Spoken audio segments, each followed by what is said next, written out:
Hello dear students, આપણા last લેક્ચરમાં chapter 9 ખાદ્ય ઉત્પાદનમાં ઉન્નતીકરણ માટેની કાર્યનીતિમાં આપણે સંવર્ધનને લગતા કેટલાક પ્રયોગો એ ઉપરાંત નિયંત્રિત સંવર્ધન પ્રયોગો વિશે માહિતી મેળવી.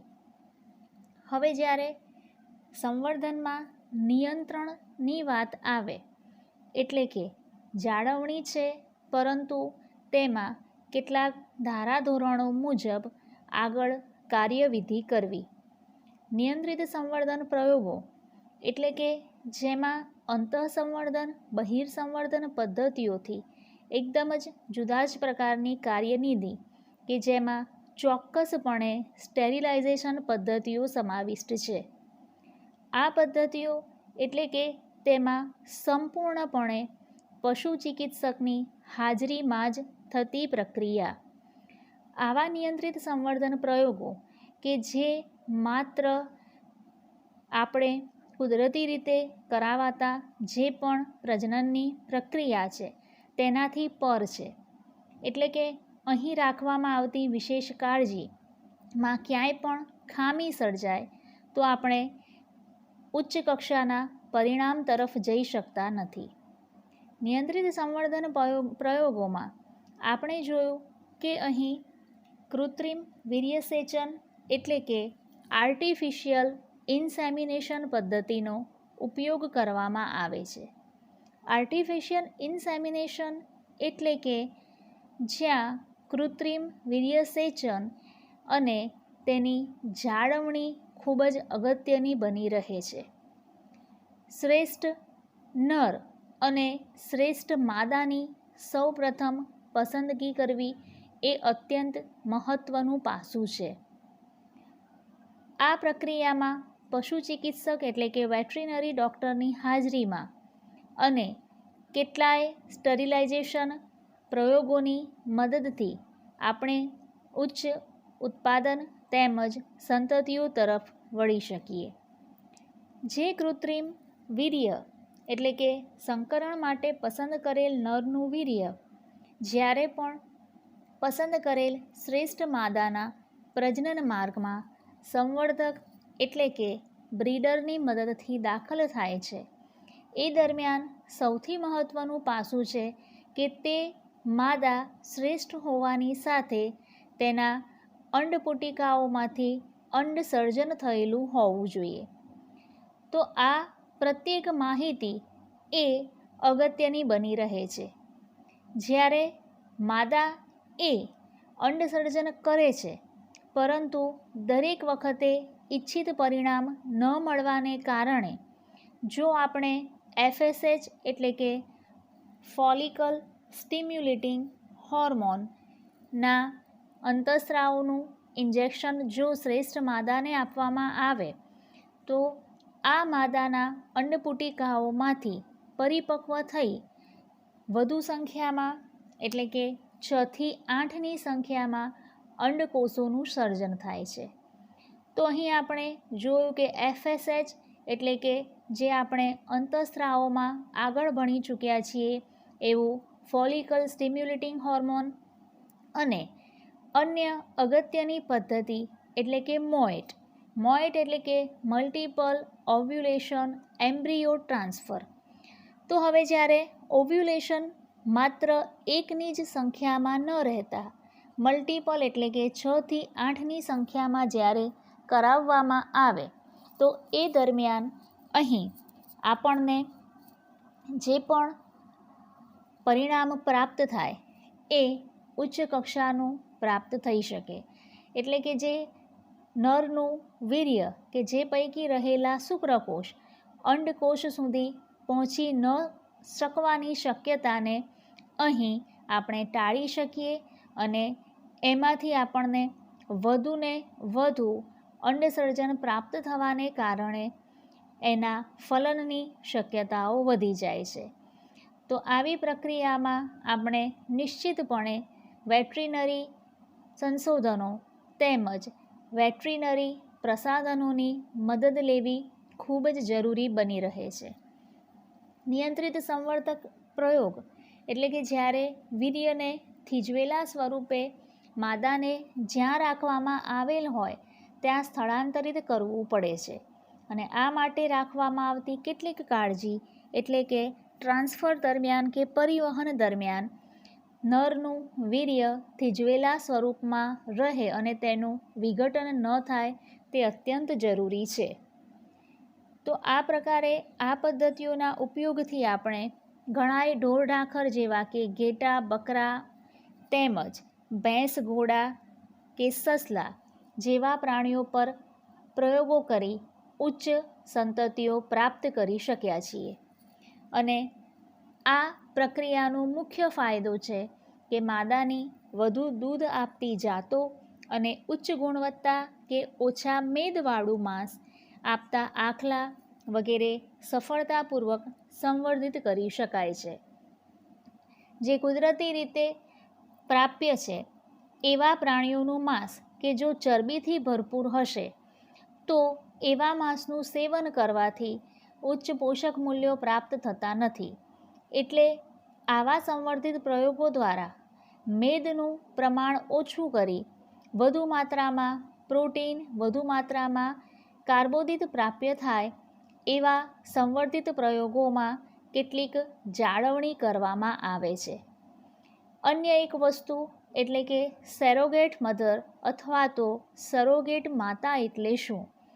કે જે માતાને પ્રજનન નિયંત્રિત સંવર્ધન દ્વારા કરાવવામાં આવે છે અને એ ઉપરાંત એનું ગર્ભ 8થી 32 કોષીય અવસ્થા પ્રાપ્ત કરે ત્યાર પછીથી અન્ય શ્રેષ્ઠ કે ખૂબ જ ફળદ્રુપ એવી માદાના શરીરમાં દાખલ કરવામાં આવે અને એમાં પણ કોઈ પણ પ્રકારની શસ્ત્રક્રિયાનો ઉપયોગ કરવામાં નથી આવતો. તો આવા અનેક પ્રશ્નો સાથે આપણે જોયું કે નિયંત્રિત સંવર્ધન પ્રયોગો કેવી રીતે કરી શકાય છે. હવે આપણા ચેપ્ટરમાં આગળ વધતા આપણે એપીકલ્ચર અને મત્સ્ય ઉદ્યોગ તરફ આગળ વધીશું. તો હવે જ્યારે આપણે એપીકલ્ચરની વાત કરીએ તો એપીકલ્ચર કે જે શબ્દ ઉતરી આવ્યો છે એપિયરી પરથી. એપિયરી એટલે કે જ્યાં મધમાખીઓનો ઉછેર કરાવવામાં આવે છે તે જગ્યાને એપિયરી તરીકે ઓળખવામાં આવે છે. એપિયરીમાં પણ માવજતની ખૂબ જ જરૂરિયાત બની રહે છે. મધમાખી ઉછેર એટલે મધ ઉત્પાદન માટે મધમાખીના મધપૂડાની માવજત. તે પ્રાચીન કાળથી ચાલતો આવતો એક કુટીર ઉદ્યોગ છે. આપણા મનમાં પ્રશ્ન થાય કે વળી આવી મધમાખીઓને કઈ રીતે કાબૂમાં લેવી અને તેની માવજત કરાવવી? તો મિત્રો ખૂબ જ સરળ છે, પરંતુ એમાં વ્યાવહારિક એવો અભિગમ ખૂબ અનિવાર્ય છે. તો આ વ્યાવહારિક અભિગમ કે જેમાં મધમાખીઓને એવા સ્થળે ઉછેરવામાં આવે કે જ્યાં પુષ્કળ સંખ્યામાં ઘનઘોર એવી જગ્યા અથવા તો પુષ્પો ધરાવતા હોય. કારણ કે આપણે જાણીએ છીએ તેમ મધમાખી એક ઉત્તમ પ્રકારના પરાગવાહકનું ઉદાહરણ છે. પરાગવાહકતાની સાથે સાથે તેઓ પુષ્પોમાંથી રસ ચૂસે અને પોતે પોષણ મેળવે છે અને આ રસ એ ઉપરાંત મધપૂડામાં ઠાલવી અને મધનું જતન કરાવે છે. તો હવે જોઈશું કે મધમાખી ઉછેર એટલે મધ ઉત્પાદન માટે મધમાખીના મધપૂડાની માવજત કે જે એક અગત્યના કુટીર ઉદ્યોગ તરીકે પશુ સંવર્ધનમાં સમાવિષ્ટ છે. મધ એ ઉચ્ચ પોષણ મૂલ્ય ધરાવતો આહાર છે. તો ઉચ્ચ પોષણ મૂલ્યની વાત કરીએ તો તેમાં વિટામિન કે, vitamin A, vitamin D, sucrose, lactose, અગત્યની અન્ય શર્કરાઓ તેમજ ઘણી માત્રામાં આયર્ન અને અન્ય ખનિજ ક્ષારો રહેલા છે. તો આપણે એવું કહી શકાય એક જાણકારી અનુસાર કે મધ ક્યારેય પણ બગડતું હોતું નથી. મધ વર્ષ દરમિયાન સાચવી શકાય તેવું છે, કારણ કે તે ઘણી માત્રામાં શર્કરા ધરાવે છે. આ જ હેતુના ઉપયોગથી આપણે પારંપરિક રીત રિવાજો અનુસાર અથાણાંની સિઝનમાં કેરી કે અન્ય અથાણાંને શર્કરાની મદદથી સાચવીને રાખી શકીએ છીએ. તો એ જ પ્રમાણે મધ એ પણ પોતે ખૂબ જ શર્કરા ધરાવતું હોવાથી, વધુ પ્રમાણમાં સુક્રોઝ ધરાવતું હોવાથી ક્યારેય બગડતું નથી. મધના મેડિસિનલ એટલે કે ઔષધીય ગુણ તરીકે એનો ઉપયોગ ઘણી એવી ઔષધિ જેવી કે આયુર્વેદિક ઉપરાંત કફ સિરપમાં ઉપયોગ કરવામાં આવે છે, કારણ કે તેનો મીઠો મધુરો સ્વાદ એ કડવી દવાઓને મારે છે.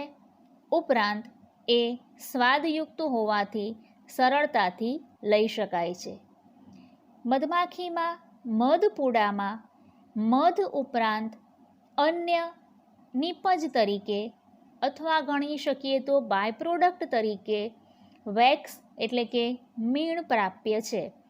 જ્યારે પણ મધમાખીના મધપૂડામાંથી પૂર્ણપણે મધને નીચોવી લેવામાં આવે તો રહી જતા પદાર્થ તરીકે મીણ છે, અને આ મીણનો ઉપયોગ ઔદ્યોગિક ક્ષેત્રે સૌંદર્ય પ્રસાધનો જેવા કે નેઇલ પોલિશ અથવા તો વિવિધ પ્રકારના મીણની બનાવટમાં થાય છે. અહીં વાત કરીએ કે એક મધમાખીનો મધપૂડો આશરે 50,000થી 55,000 જેટલી માખીઓ ધરાવે છે. આ માખીઓમાં મુખ્યત્વે 3 પ્રકારની માખી છે. એક કે જે નર માખી છે, અન્ય કે જે પ્રજનન કરતી માદા માખી છે, અને ત્રીજો પ્રકાર એટલે કે વંધ્ય કામદાર માખી. તો આ જે વંધ્ય કામદાર માખી છે તેનું કાર્ય માત્ર ને માત્ર પુષ્પોમાંથી રસ ચૂસવાનું, આ રસને મધપૂડામાં ઠાલવવાનું, મધપૂડાના પાર્ટીશનની માવજત કરવાની, અને એ ઉપરાંત મધપૂડાના ગોઠવણીનું કાર્ય પણ વંધ્ય કામદાર માખી જ કરે છે. વંધ્ય કામદાર માખી એ પ્રજનનક્ષમ નથી, એટલે કે તે નવી સંતતિનું નિર્માણ કરી આપતી નથી. નર માખી કે જે અંડકોષ ધરાવતી માદાને ફલિત કરે છે, અને આ માદા દરરોજના 2000થી પણ વધુ ઈંડા મૂકે છે. અહીં માદાને રાણી માખી તરીકે પણ ઓળખવામાં આવે છે. સામાન્ય રીતે બધા જ કાર્યો માદા કરે છે, પરંતુ મધપૂડામાં એક વિશિષ્ટ વાત છે કે અહીં માદા કોઈ પણ પ્રકારનું કાર્ય ન કરતા ફક્ત રાણીની જેમ સમય પસાર કરે છે.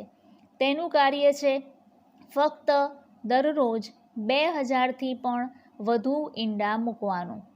તો આ પ્રકારે 3 માખીઓના સમન્વયથી આશરે એક મધપૂડામાં 50,000થી 55,000 જેટલી માખીઓ રહે છે, અને જે મધનું નિર્માણ કરે છે. મિત્રો, તમે એક કાર્ટૂન ફિલ્મ કે જેનું નામ છે બી એ નિહાળીને તમારા પ્રશ્નોના ઉત્તર મેળવી શકો છો.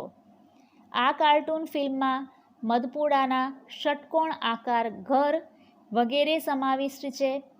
આ ષટકોણ આકારના ઘર કે જેમાં પ્રત્યેક માખીને રહેવા માટે પોતાનો અલગ બેડરૂમ હોય છે. તો આ પ્રકારે ઘણી ઇન્ટરેસ્ટિંગ વાર્તાની સાથે તમે આ ફિલ્મ નિહાળી શકો છો. આગળ વધતા આપણે જોઈએ કે હવે મધની માંગ ખૂબ વધી છે, તો મધમાખીના ઉછેરને મોટા પાયે વિકસાવવો પડે છે. તો આ જરૂરિયાતને પહોંચી વળવા માટે એપિયરીના કલ્ચરને પણ વધુ મહત્ત્વ આપવામાં આવ્યું છે. સામાન્ય રીતે વિચરતી જાતિઓ જેવી કે અન્ય જાતિ કે જેઓ આ પ્રમાણે મોટાભાગે કુટીર ઉદ્યોગ તરીકે મધપૂડાનું માવજત કરે છે અને જે જંગલી ઔષધિઓ સાથે મધનું પણ વેચાણ કરી શકે છે. મધમાખી ઉછેર એ જંગલી ઝાડીઓ, ફળના બગીચા અને ખેતરોમાં વાવેલા પાક હોય તેવા સ્થળોએ થઈ શકે છે.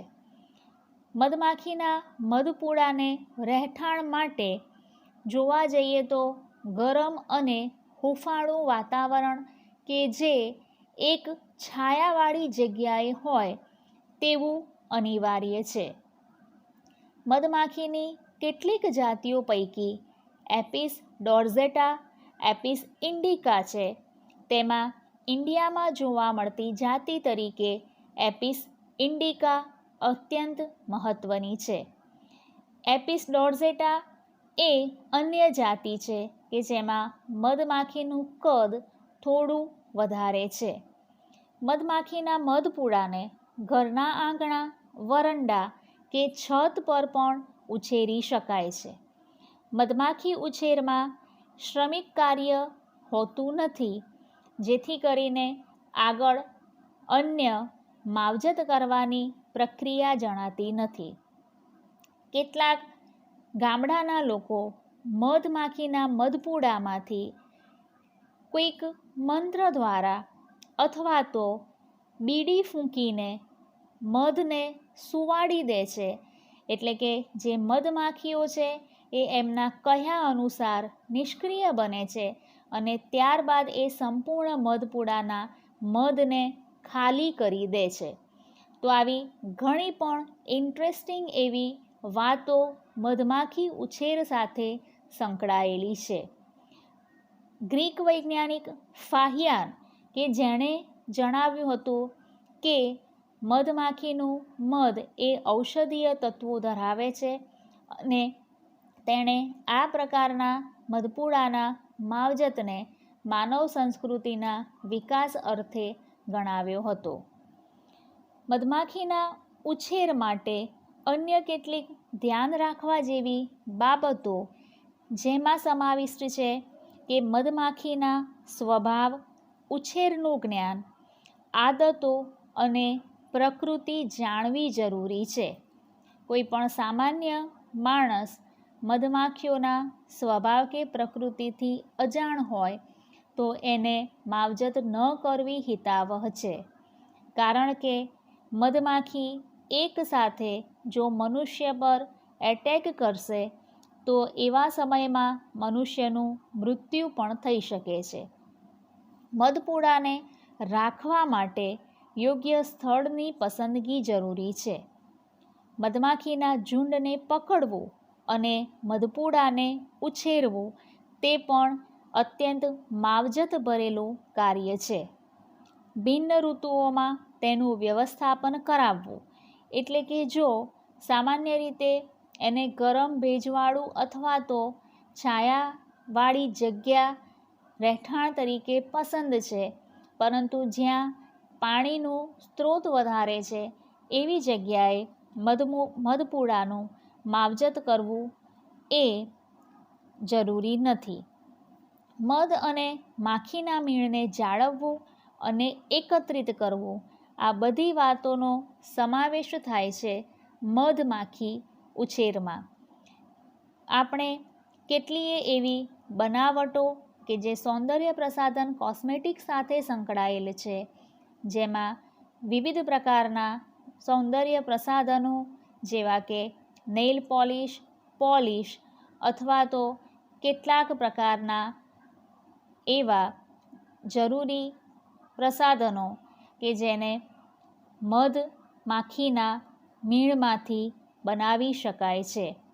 તો આ પ્રકારે આપણે મધમાખી ઉછેર એટલે કે મધ ઉત્પાદન માટે મધમાખીના મધપૂડાની માવજત કરાવવી અને તે પ્રાચીન કાળથી ચાલતો આવતો એક કુટીર ઉદ્યોગ છે, જે અગત્યની શર્કરાઓ ઉપરાંત અગત્યના વિટામિન્સ અને ખનિજ ક્ષારોનો મુખ્ય સ્ત્રોત છે. ડાયાબિટીસવાળા દર્દી પણ કે જેને ખાંડ લેવાની મનાઈ છે, તે મધનો ઉપયોગ કરી શકે છે. તો આ પ્રકારે ઔષધીય ગુણોથી ભરપૂર એવું મધ એ ખૂબ જ અગત્યનું ઔષધ ગણી શકાય. વધુ એક ઇન્ટરેસ્ટિંગ વાત કે આપણે જે મધ ખાઈએ છીએ એ મધમાખીની ઉલટી છે, દેટ મીન્સ એની વોમિટિંગ છે. જ્યારે મધમાખી પુષ્પોમાંથી રસ ચૂસે છે એ દરમિયાન આ રસ એ તેના જઠરીય ગ્રંથિઓમાંથી સ્રવતા અંતઃસ્ત્રાવો સાથે ભળે છે અને ત્યારબાદ મધમાખી જઠરમાંથી ઉલટી કરી અને મધપુડામાં આ રસને પાછો મોકલે છે. તો એક અર્થ અનુસાર આપણે જે મધનું સેવન કરીએ છીએ તે મધમાખીની ઉલટી છે, વોમિટિંગ છે તેવું પણ કહી શકાય. તો આવી કેટલીય ઇન્ટરેસ્ટિંગ વાતો સાથે આપણે જોયું કે મધમાખી ઉછેર કે જેનું ઔદ્યોગિક ક્ષેત્રે પણ ઘણું મહત્ત્વનું યોગદાન છે અને મધની વધતી જતી માંગને કારણે મધ ઉત્પાદનને મોટા પાયે વિકસાવવાની જરૂર છે. આ મધ ઉત્પાદન એ એપિયરી જગ્યાએ એટલે કે જ્યાં તેની માવજત થાય છે ત્યાં વિકસાવી શકાય છે. એના માટે વધુ કોઈ શ્રમિક કાર્ય કે વધુ કોઈ એવા મશીનોની જરૂરિયાત નથી. માટે આ એક સરળતાથી કરી શકાય એવો કુટીર ઉદ્યોગ છે. આપણે જે મધ વ્યવહારિક દ્રષ્ટિએ વાપરીએ છીએ તે ફિલ્ટર થયેલું મધ છે અને ફિલ્ટર થયેલું મધ કે જે અન્ય પ્રકારની કેટલીય એવી અશુદ્ધિઓથી દૂર હોય છે, જેથી ફિલ્ટર કરેલા મધનો ઉપયોગ કરવો અનિવાર્ય છે. આગળ જોઈશું આપણે મત્સ્ય ઉદ્યોગ કે જે આપણે આપણા આગળના લેક્ચરમાં જોઈશું. ત્યાં સુધી ગુડ ડે.